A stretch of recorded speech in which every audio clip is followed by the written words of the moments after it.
নমস্কার বন্ধুরা, আমি বাঙালি কৃষক চ্যানেলে আপনাদের সবাইকে আরও একবার স্বাগত। তো আগের ভিডিওতে আমি দেখিয়েছিলাম যে বেগুন গাছে আমি সার দিয়েছিলাম।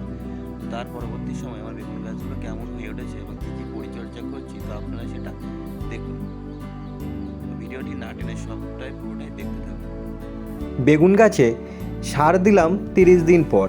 তো এই সার দেওয়ার পরবর্তী সময়ে কিন্তু আমাদের আসল কাজটা কিন্তু আমাদের করতে হয়। দেখুন গাছে কত সুন্দর ছোট্ট ছোট্ট ফুল আসছে। এই ফুল আস্তে আস্তে প্রত্যেকটা গাছে কিন্তু ভরে যাবে। প্রত্যেকটা গাছের ডোকাতে ডোকাতে কিন্তু ফুল আসছে। আর গাছের শুধু পাতাগুলো দেখুন। আর এই যে সাদামাছি পাউডার স্প্রে করেছিলাম, তার জন্য দেখুন এই যে পাতায় কিন্তু সাদামাছি মরে আছে। এটা আমি স্প্রে করেছিলাম ইউপিএলের উলালা, খুবই ভালো কাজ করেছে। দেখুন কত সুন্দর মরে আছে। আমাদেরকে সবসময় গাছে কিন্তু সাদামাছি ও মাকড় কিন্তু তাড়িয়ে রাখতে হবে। আর গাছের শুধু পাতার রঙগুলো দেখুন কত সুন্দর, একদম ঝকঝক করছে। ভালো ফাঙ্গিসাইড যদি আমরা দিতে পারি তাহলে কিন্তু গাছের কোনো রকম ফাঙ্গাস প্রবলেম লাগবে না, আর গাছটা একদমই কিন্তু চকচক করবে। এবার আসি আমাদের এই যে গাছের ডোকাতে ডোকাতে ফুল আসছে, তো আমরা কি করব? বেশি ফুল আমাদের গাছে রাখতে গেলে বেশি যাতে না ঝরে যায়, তো তার জন্য আমরা কী স্প্রে করব এবং বেশি ফলন নিতে গেলে কী স্প্রে করি বা কী করব বা আমি কী স্প্রে করি। তো সর্বপ্রথম আমি বলবো যে এই কীটনাশকটি স্প্রে করলে সবথেকে ভালো কাজ করবে এখন এই সময়, সেটা আমি আপনাদেরকে দেখাচ্ছি। কে বুস্টার, এটা আমাদের গাছে ফুল আসার সাথে সাথে আমাদের 10 দিন বাদে বাদে স্প্রে করে যেতে হবে।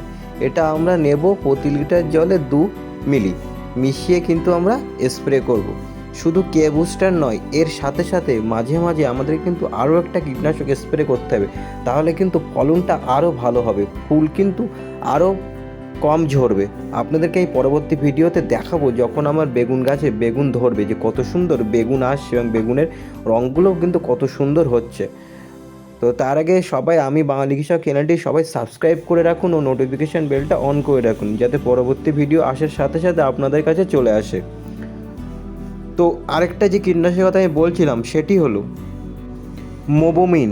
মোবোমিন কিন্তু আমরা 15 লিটার ব্যারেলে 20 গ্রাম থেকে 25 গ্রাম মিশিয়ে কিন্তু স্প্রে করতে পারি।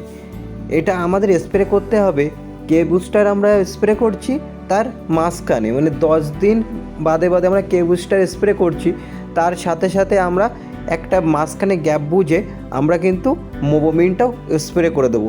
মোবোমিন স্প্রে করলে আর কে বুস্টার স্প্রে করলে গাছের ফুল ফল নিয়ে কোনো রকম আপনাদেরকে ভাবতে হবে না।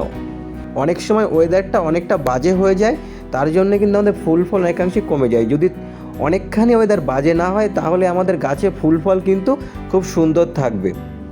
এরপর একেবারেই যাদের গাছে ফুল আসছেই না, ফুল ফল আসছে না, তাদেরকে আমি বলবো আরও একটি কীটনাশক, এটি দিলে কিন্তু আপনাদের গাছে ফুল ফল ভালো আসতে পারে বা ভালো হওয়ার সম্ভাবনা অনেকটাই বেশি। অনেক সময় দেখা যায় যে আমাদের গাছ অতিরিক্ত বড় হয়ে যায় এবং ফুল ফল কম হয়। তো সবসময় বলবো গাছে সার দেওয়ার সময় অতিরিক্ত মাত্রায় সার দেবেন না এবং দূর থেকে সার দেবেন যাতে গাছটা মারা না যায়।